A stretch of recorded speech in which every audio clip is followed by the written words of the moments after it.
छत्रपती संभाजीनगर ते जळगाव खान्देश या प्रस्तावित महामार्गाचा मार्ग अनेक गावांना जोडत पुढे सरकत आहे.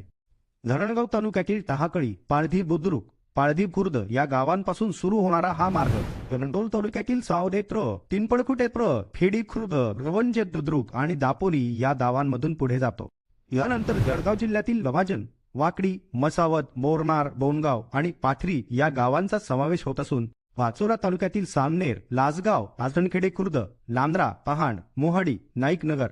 सांगविप्र, लोहारे, सांजगाव, लोहारी बुद्रुक, लासुरे, वाणेगाव, राजुरी बुद्रुक, वाडी, शिंदाड आणि गहुले या गावांमधून हा महामार्ग पुढे मार्गक्रमण करतो. यानंतर महामार्ग मराठवाड्यात प्रवेश करत सोयगाव तालुक्यातील भोसला व नांदगाव, सिल्लोड तालुक्यातील घाटनांद्रा तसेच कन्नड तालुक्यातील लोहगाव, रायगाव, वाकद, शेळगाव, जहांगिरी, दहिगाव, आडगाव, तिशोर, राजनवेल, कोपरवेल, सारोळा आणि डोंगरगाव या गावांना स्पर्श करतो.